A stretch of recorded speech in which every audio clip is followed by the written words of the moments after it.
It's March 17th, and we're joining you today from SpaceX in Hawthorne, California. We're following along with the Dragon Freedom spacecraft as we await Crew-9 beginning its 10:05 p.m. Pacific, 1:05 a.m. Eastern departure from the International Space Station, with NASA astronauts Nick Hague, Suni Williams, Butch Wilmore, and Roscosmos cosmonaut Aleksandr Gorbunov. I'm Veronica Foreman, a senior sales manager here at SpaceX. And I'm Sandra Jones with NASA Public Affairs and Communications. It is so great to be back here. It is really great to have you back, Sandra. And of course, thank you to everyone tuning in to watch live coverage of Dragon completing its 9th crew rotation mission to the space station through NASA's Commercial Crew program. Crew 10 arrived on station on Sunday, March 16th at 12:04 a.m. Eastern. That's March 15th for those of us here in the Pacific time zone. And they will be taking over for Crew 9, who are now headed home. That's right, and Crew 10 did launch just a few days ago on March 14th with NASA astronauts Anne McClain, Nicole Ayers, JAXA or Japan Aerospace Exploration Agency astronaut Takuya Onishi, and Roscosmos cosmonaut Kirill Peskov. They've spent a couple days in space, with those days docked to the International Space Station being what we call a handover period, where they learn to live and work on station from the crew that's about to leave. Now, the returning Crew 9 members today are NASA astronauts Nick Hague, Suni Williams, Butch Wilmore, and Roscosmos cosmonaut Aleksandr Gorbunov, which you see on your screen right there. Suni and Butch spent 285 days on the International Space Station, where they conducted over 4,500 orbits and traveled more than 121 million statute miles. Nick and Aleksandr spent 170 days on the International Space Station, conducting over 2,700 orbits and traveling more than 72 million statute miles. The crew is currently suited, and the Dragon and station hatches are both sealed in preparation for Dragon's departure. Once Dragon departs the station, the crew's flight home is expected to last just around 17 hours. Shortly after separation, Dragon will use its Draco thrusters to move away from the station in a series of carefully choreographed maneuvers, also called departure burns, to increase the distance between the spacecraft and the space station. Dragon will also execute a phasing burn to lower its orbit and line the spacecraft up with its landing location. Following phasing, Dragon will complete deorbit, re-entry, and splashdown. During the deorbit sequence, several events occur, including trunk separation, closure of the nose cone, a deorbit burn, deployment of the drogue and main parachutes, and finally splashdown. Dragon is targeted to splash down off the coast of Florida on Tuesday, March 18th at approximately 2:57 p.m. Pacific, 5:57 p.m. Eastern, where it will be picked up by the SpaceX recovery vessel Megan, and our recovery teams will help to egress or exit the crew from the Dragon spacecraft. And today on board the International Space Station is the Expedition 72 crew, being led by the current space station commander, Aleksandr of Roscosmos. Last week, NASA astronaut Suni Williams handed over command of the space station to him ahead of her upcoming departure today. Also on board space station is NASA astronaut Don Pettit, as well as cosmonauts Aleksandr, Yvonne Wagner, and of course, the recently arrived Crew 10 astronauts. Now, just like its approach to the International Space Station, Dragon's departure and deorbit is designed to be fully autonomous, requiring no action from the crew on board. NASA astronaut Anne McClain helped the crew. Freedom SpaceX on the Big Loop. Final reconfigurations for Undock complete and nominal. Houston and Hawthorne teams have pulled go for Undock sequence start at 0500 Zulu. I'm looking for you to confirm visors down and crew are ready for Undock and departure at the planned time.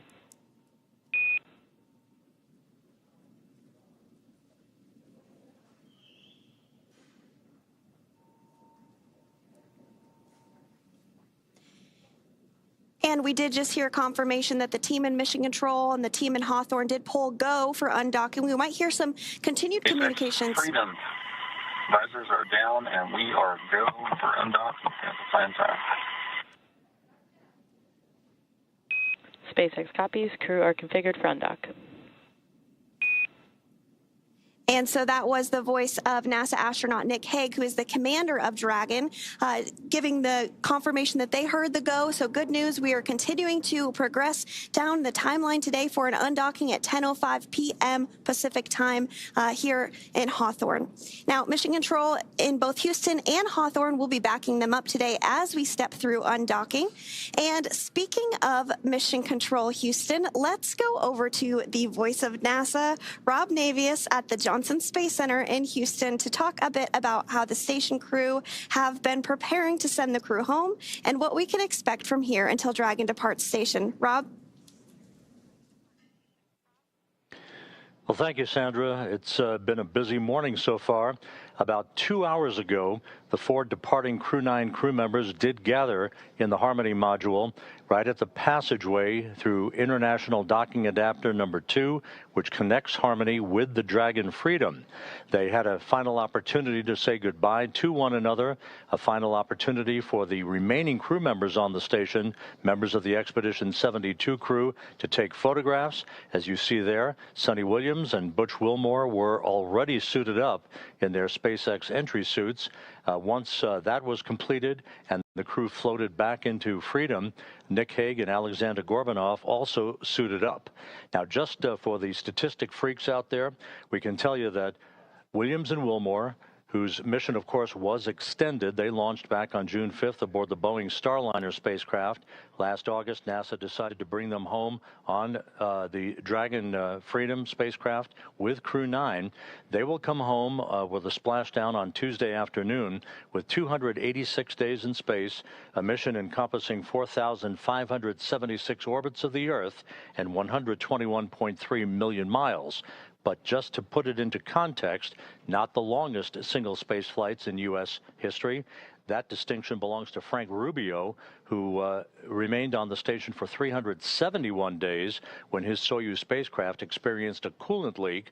He's followed on the list by Mark Vande Hei with 355 days, Scott Kelly with 340, Christina Cook with 328, and Peggy Whitson with 289 days in space. So although Williams and Wilmore have in fact had an extended mission, it's not a record-breaking mission. As we stand by for the final procedures to be encompassed here in Mission Control, you're looking at Flight Director Marcos Flores, who is the lead Crew-9 flight director here.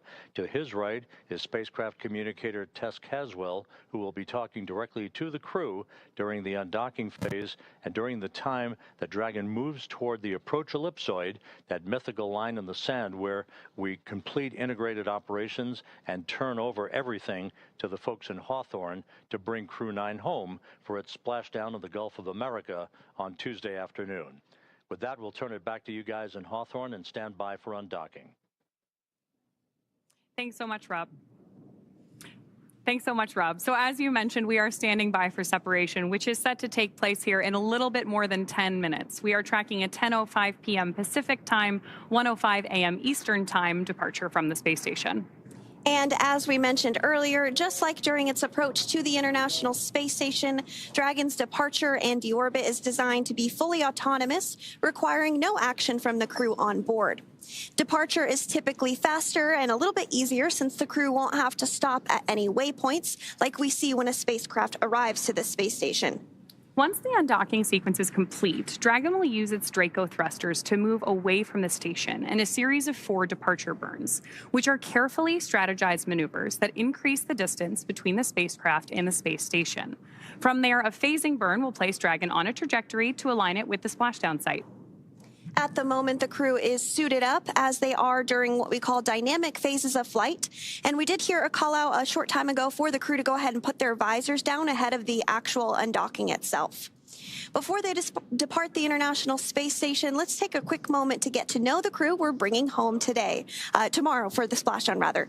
U.S. Space Force Colonel Nick Hague is your Crew-9 commander. He was selected by NASA as an astronaut in 2013, and this was his second space flight to the International Space Station and third launch overall. He's spent 171 days in space with Crew-9 and has a career total of 374 days in space. During his mission, he completed a spacewalk with astronaut Suni Williams. That was his 4th spacewalk, earning him a career total of 25 hours, 56 minutes of spacewalking time.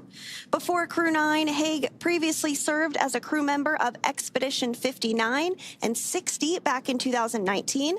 He flew with Alexei Ovchinin and NASA's Christina Koch, so this is actually his second time sharing the space station with Ovchinin. The Kansas native is a test pilot and distinguished graduate of the United States Air Force Academy. Nick spent 5 months in Iraq in support of Operation Iraqi Freedom, and he voluntarily transferred from the United States Air Force to the U.S. Space Force in 2021. And he is an active colonel. His wife, Katie, is a retired U.S. Air Force colonel, and they have 2 sons. NASA astronaut Suni Williams is a mission specialist for Crew-9. This was her 3rd visit to the space station. She originally launched aboard Boeing's Starliner spacecraft and arrived at the space station on June 6th. Following the agency's decision to return Starliner uncrewed, she became an Expedition 7172 crew member. She logged 286 days in space on this mission. Suni has a total of 608 days in space, earning her the ranking of 2nd most time in space by a NASA astronaut. Former NASA astronaut Peggy Whitson ranks 1st with 675 days in space. Suni conducted 2 spacewalks and has completed 9 over the course of her career, for a total of 62 hours and 6 minutes of spacewalking time. She ranks 4th on the list of cumulative time spacewalking by a NASA astronaut. Previously, she served on Expedition 14 and 15 in 2007, and again with Expedition 32 and 33 in 2012. She is a retired U.S. Navy captain and a proud graduate of the U.S. Naval Academy.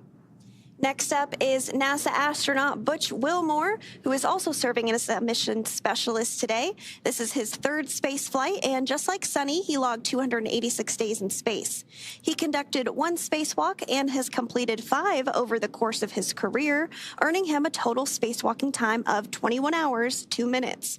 He's flown on 4 different spacecraft throughout his career: Space Shuttle Atlantis, Soyuz, Boeing Starliner, and now the SpaceX Dragon.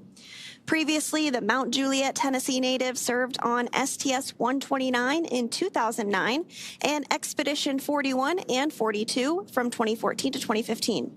Wilmore is also a retired captain in the U.S. Navy. Aleksandr Gorbunov is the 3rd mission specialist serving on today's mission. Crew-9 was his first spaceflight to the space station, earning him a total of 171 days in space over the course of his career. Gorbunov, along with Nick Hague, saw the arrival of 4 visiting vehicles and saw the departure of 4 as well. The duo orbited the Earth more than 2,700 times. Before his cosmonaut selection in 2018, Gorbunov worked as an engineer for a rocket space corporation and helped support cargo spacecraft launches from the Baikonur Cosmodrome. There is an amazing amount of diversity and experience behind the crew coming home today. Yes, absolutely. And so we are targeting undocking today at 10:05 p.m. Pacific, just a few minutes here from now. There will be an undock command that is sent first. That is expected at 10 p.m. Pacific time. And then it'll take a few minutes for us to actually see the physical separation and everything. But we are getting views right now of Dragon Freedom. What you see on that black portion of your screen there is some of the solar rays that help collect power for the spacecraft. That will remain intact during the phasing, which is about 17 hours for this particular flight. But before splashdown tomorrow afternoon, which we are targeting at 2:57 p.m. Pacific, that portion of Dragon will actually be jettisoned. So it'll just be the white portion that we'll see splashdown. But we're not quite there yet. First, we need to have the spacecraft undock. So again, targeting undock at 10:05 p.m. Pacific time this evening. That's absolutely right, Sandra. So right now what we're doing on board Dragon is preparing for that undocking sequence to be commanded. Undocking from the space station basically involves separating the umbilicals and those attachment hooks that we use to dock Dragon to the space station. So we're effectively doing what we did during the docking procedure here, but in reverse. All of that in preparation for splashdown tomorrow. Freedom, SpaceX on the Big Loop, undock sequence commanded.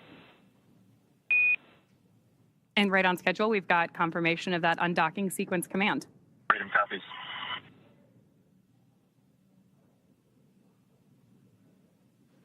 Here in Houston in Mission Control, we are now monitoring the demating of the umbilical. This is the mechanism that provided electrical power to the Dragon Freedom during the time it was docked to the zenith or space-facing port of the Harmony module. Originally, Freedom docked at the forward port of Harmony and then back on November 3rd with Williams, Wilmore, Hague, and Gorbunov on board. Umbilical demate reported to be complete. As we stand by for the initiation of the opening of the hooks, 2 gangs of hooks, 12 hooks in all, holding Dragon to the docking port on the zenith side of Harmony. Again, Harmony was the port of call for Freedom initially when it arrived back in September. The forward port itself, it experienced a relocation maneuver with Hague, Gorbunov, Williams, and Wilmore on board back on November 3rd to move from the forward port to the zenith port, a short spin around the block to reposition that spacecraft where it has been mated and docked to the International Space Station since last November. 3.5 minutes away from physical separation.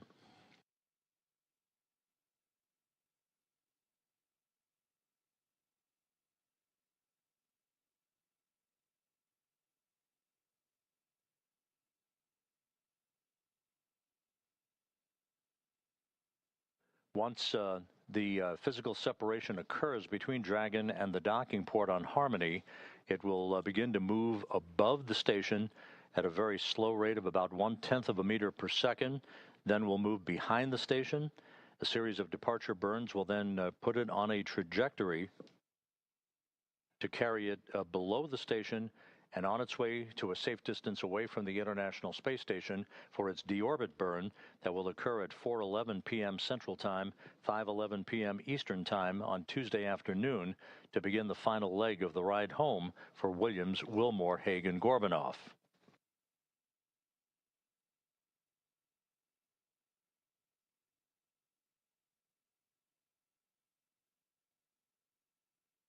Two and a half minutes to go until physical separation. All systems reported to be in great shape. The latest weather forecast off the coast of Florida at the splashdown sites indicates pristine weather for the arrival of the Crew-9 crew on Tuesday afternoon. Open and nominal. The first gang of hooks has opened, standing by for the second. Springs on both sides of the docking interface will push off against one another to initiate that opening rate for Dragon.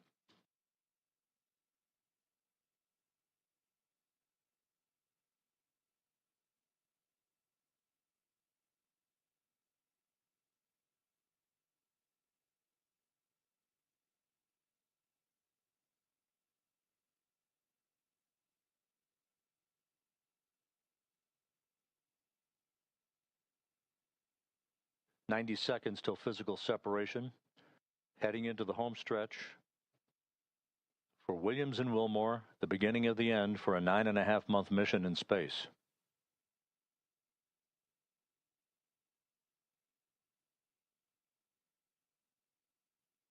The interface between Dragon and the International Docking Adapter no longer sealed.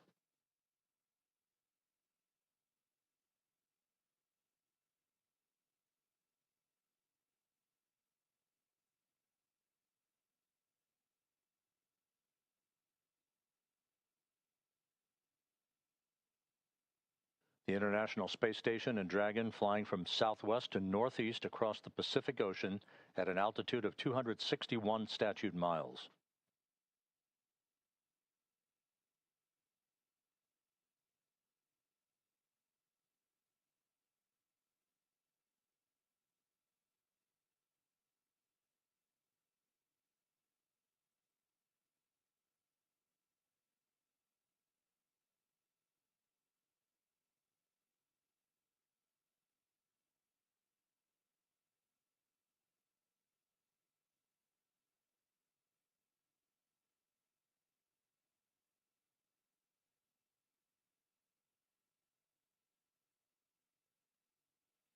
All hooks open. All hooks are open. And undocking confirmed. Freedom is free of its moorings. Suni, Williams, and Butch Wilmore begin their belated trip home. Separation confirmed.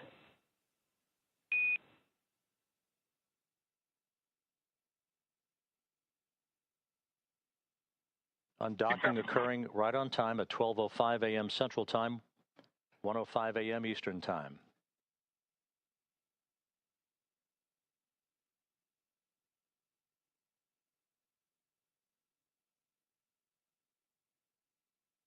Good motion, good stability on Dragon as it backs away. Freedom, SpaceX on the big loop, depart burn 0 nominal.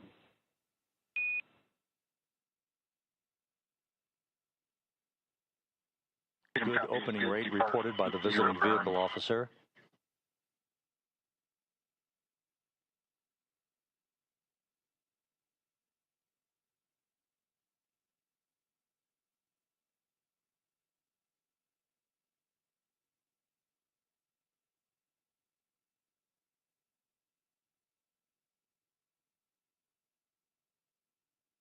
Dragon's attitude control system functioning as advertised.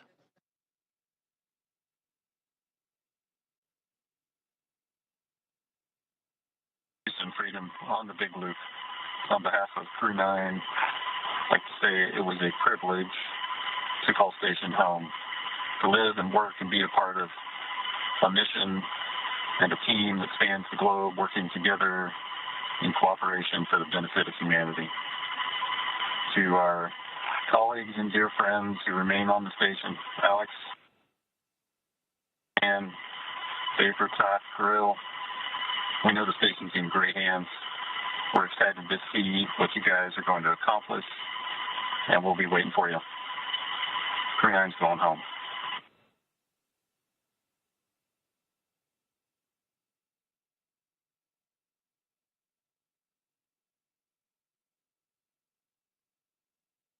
Houston Station on the big loop. Step 2, ISS thrusters are verified enabled.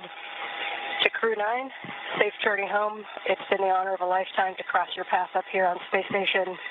Your service has been very much appreciated, and we'll miss you, but have a great journey home.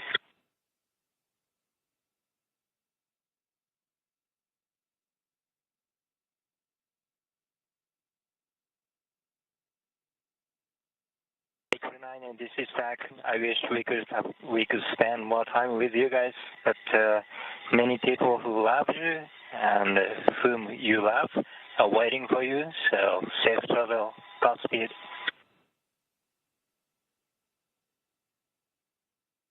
And for crew arrival, we ring a bell in Navy tradition, and for Crew-9, I did a baritone salute as you undocked.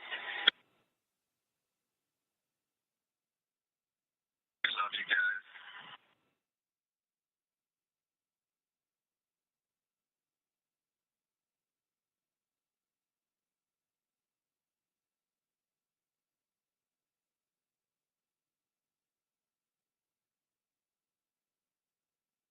So an exchange of poignant words between the Dragon commander, Nick Hague, as well as the Crew-10 crew, the newly arrived Crew-10 crew members, Anne McLean, Takoya Onishi, and Don Pettit, offering their best wishes and Godspeed for a safe return to Earth on Tuesday afternoon for the quartet aboard the Dragon Freedom.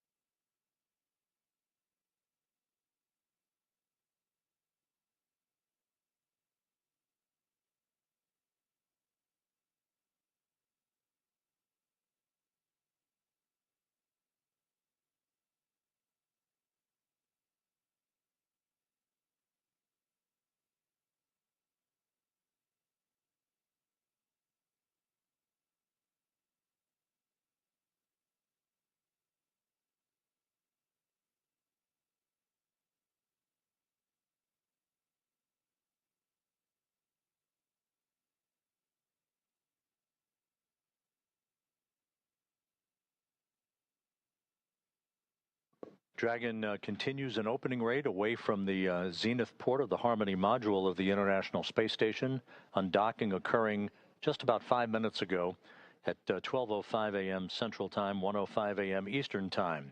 Now, coming up here in the next minute or so will be the spacecraft's exit from what is called the keep-out sphere. That is the first imaginary line between the space station and the departure corridor for the Dragon itself. That will be followed by Dragon maneuvering to a Sun communications pointing orientation and to enable better communications between the tracking and data relay satellite system and Dragon's communications capability itself. The approach ellipsoid exit, that basically is the end of integrated operations, where Dragon will cross that imaginary line to move beyond the neighborhood of the station, as it were, is scheduled about 14 minutes from now.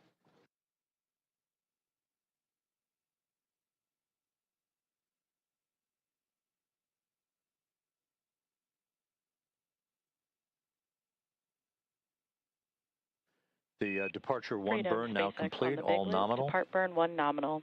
Your go to doff suits per procedure 4.012, and a final reminder that the big loop will be deactivated following Dragon's exit from the approach ellipsoid. Copies. We get depart 1 burn, and we are good to doff suits. That's in work momentarily. We'll expect to go off big loop when we get outside the closer. That's a good readback, Freedom. With all the Freedom thrusters operating in perfect fashion, the acknowledgement by the spacecraft communicator in Hawthorne to Commander Nick Hague aboard Freedom that the crew has been given the go-ahead to get out of their entry suits for the time being, get into more comfortable clothing as Dragon continues its traverse away from the International Space Station. This will continue throughout the course of the overnight hours into tomorrow afternoon, a series of pre-programmed maneuvers that will enable Freedom to be in a position for its deorbit burn on Tuesday afternoon. That deorbit burn is scheduled to take place at 4:11 p.m. Central Time, 5:11 p.m. Eastern Time. It'll be a 7-minute, 29-second braking maneuver to enable Dragon to slip out of orbit. Its velocity slowed by 53.2 meters per second, enabling it to begin its high-speed entry back through Earth's atmosphere and a parachute-assisted splashdown off the Gulf of Mexico and the Gulf of America at 4:57 p.m. Central, 5:57 p.m. Eastern Time.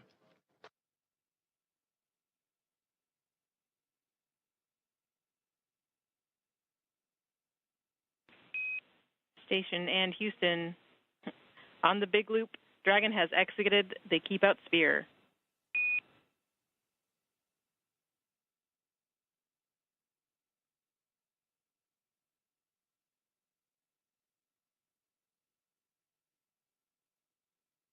Station copies.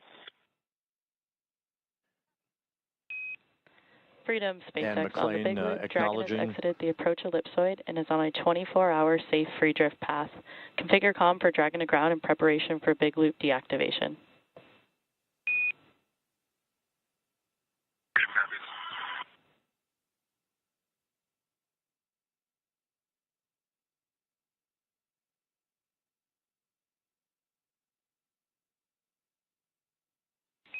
And Freedom, SpaceX on the big loop. Premature call. We have exited the keep out sphere but are still in the approach ellipsoid.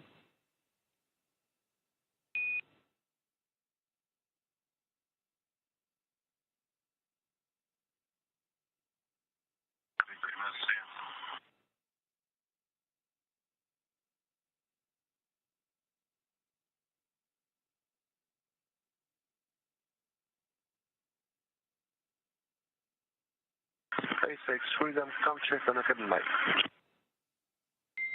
Freedom, we have you loud and clear. How us?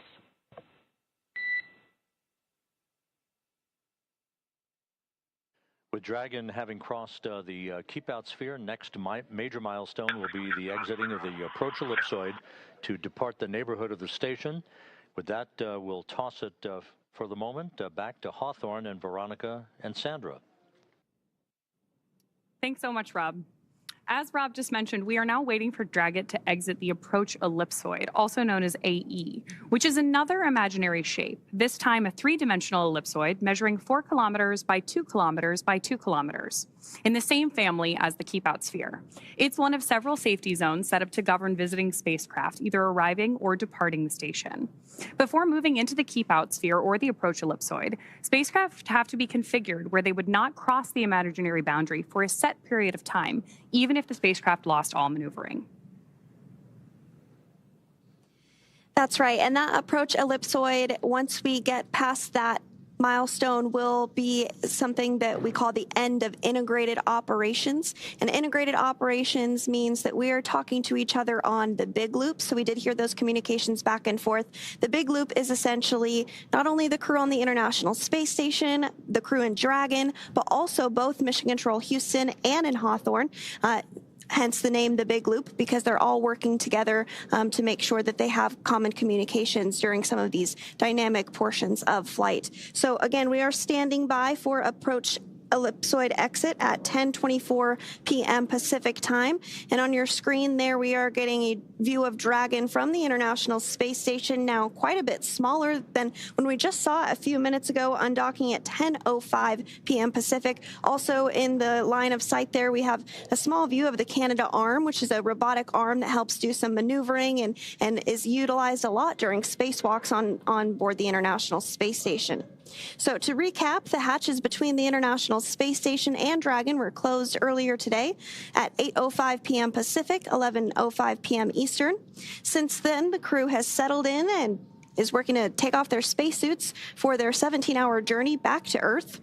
The joint NASA and SpaceX teams did, of course, pull go to proceed with undocking, and that undocking command was then sent at 10 p.m. Pacific, followed by umbilical retraction and hooks opening, with physical separation taking place at 10:05 p.m. Pacific, as the space station and Dragon were traveling 261 statute miles off the coast of Guam over the Pacific Ocean.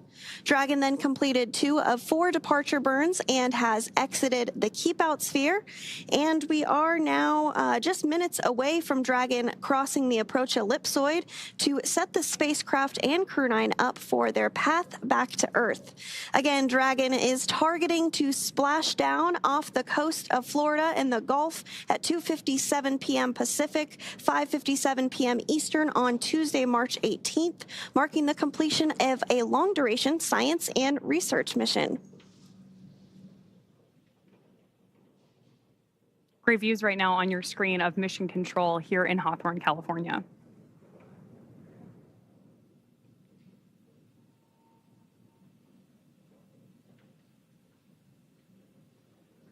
It looks like we're starting to get maybe some views there of Dragon as well. These views are being controlled by one of the flight controllers in Mission Control Houston called Cronus, and they help to make sure that the cameras are in position to view not only visiting vehicles that are arriving and departing, but also help to ensure that cameras are in position to get great Earth views, ensure that perhaps if we're flying over a natural disaster like a hurricane or a wildfire, they are ensuring that those great cameras on board the International Space Station are being put to good use to capture all of the science and research that we can aboard the microgravity laboratory. And, you know, fun fact, actually, the International Space Station will be celebrating 25 years of continuous human presence this November. So if you are younger than 25 years old, you have never known a day in your life where there was not a human being living and working aboard the International Space Station. That is so cool to me. It's just this amazing step forward for human exploration in space. And with that, we're going to check back in with Rob Navius at the Johnson Space Center one more time. Go ahead, Rob. Thank you, Sandra. You mentioned that continuous presence on board the International Space Station. We are approaching the point of the approach ellipsoid exit, which will mark the end of integrated operations with the International Space Station and the flight control team here in Houston. Just a reminder, on board, 7 crew members representing 3 nations: Alexei Ovchinin, the station commander, and his Roscosmos colleagues Ivan Wagner and Kirill Peskov, Anne McLean, Nicole Ayers, and Don Pettit of NASA, and Takoya Onishi of the Japan Aerospace Exploration Agency. Ovchinin, Wagner, and Pettit are next up to depart the station on April 19th. They are scheduled to return home to the steppe of Kazakhstan and a parachute-assisted landing on April 19th U.S. time, April 20th in Kazakhstan.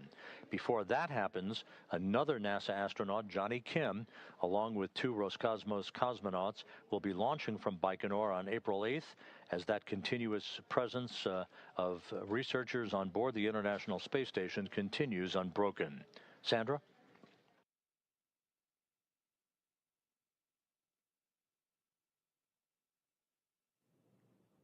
And thank you so much, Rob, for that update. We really appreciate you joining us here as you spent your evening in Mission Control Houston. Again, we are continuing to get these views following Dragon's undocking from the International Space Station at 10:05 p.m. Pacific time. That sets us up for a splashdown tomorrow afternoon at 2:57 p.m. Pacific time off the coast of Florida. And so we did mention that the crew was busy with a lot of science and research investigations during their time on board the International Space Station. That really is the whole point of the International Space Station, is to conduct science and research investigations, eventually leading to longer duration missions to the moon and then on to Mars.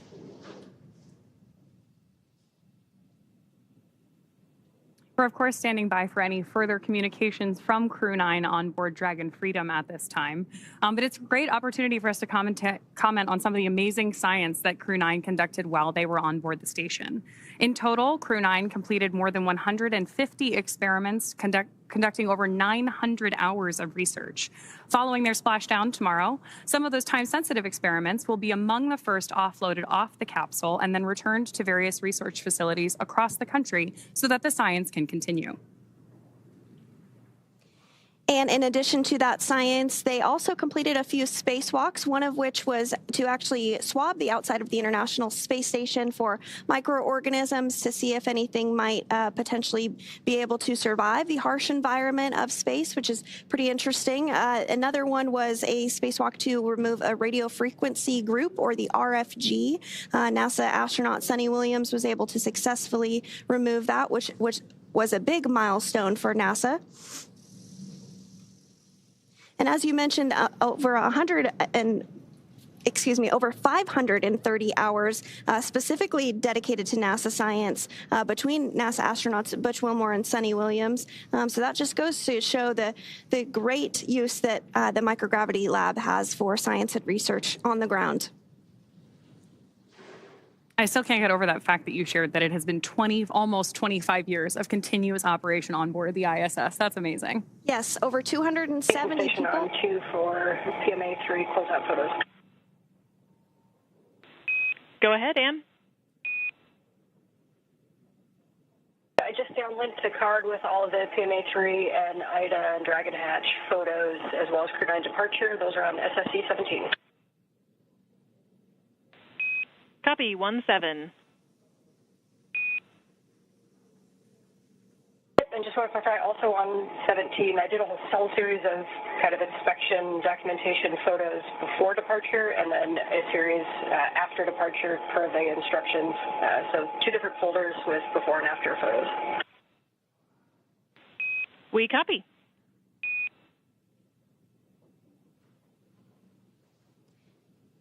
And that was the voice of NASA astronaut Anne McClain, who is still on board the International Space Station, stepping through procedures with the ground to wrap up after undocking, taking some photography of the hatch that the team on the ground will inspect, make sure everything checks out just fine. So we are awaiting the confirmation that Crew Dragon Freedom has exited the approach ellipsoid. We're expecting that here in just a couple of seconds here, really. So we might hear that call out here shortly. And again, if you're just joining us, the approach ellipsoid is a 3-dimensional ellipsoid measuring 4 kilometers by 2 kilometers by 2 kilometers in the same family as the keep-out sphere. One of the key differences with the AE is that vehicles outside of it have to be on what we call a 24-hour safe free drift trajectory, which means that the spacecraft would not cross into the approach ellipsoid for at least 24 hours again, even if it lost all maneuvering.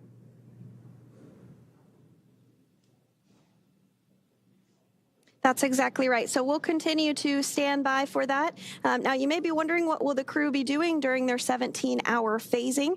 You did hear the call out earlier that they had to go to doff or take off their spacesuits. So they'll get settled in, have the opportunity to have a meal, and try and get some sleep before their targeted splashdown off the coast of Florida tomorrow afternoon at 2:57 p.m. Pacific time tomorrow afternoon.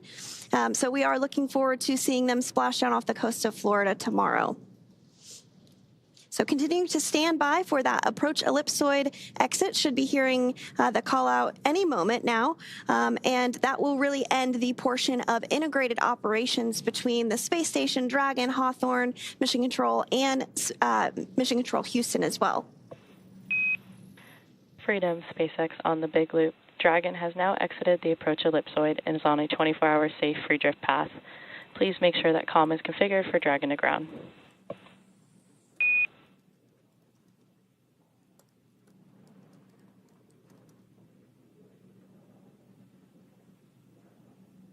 And SpaceX Freedom on Dragon to ground. Understand we're out the approach ellipsoid, 24-hour freedom.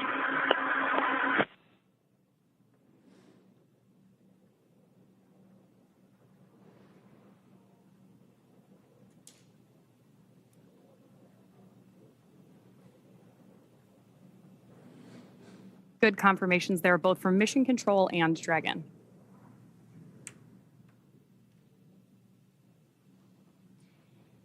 And again, we did hear confirmation that Dragon Freedom has now exited the approach ellipsoid, or AE, which is that imaginary shape that's three-dimensional ellipsoid measuring 4 kilometers by 2 kilometers by 2 kilometers in the same family as the keep out sphere.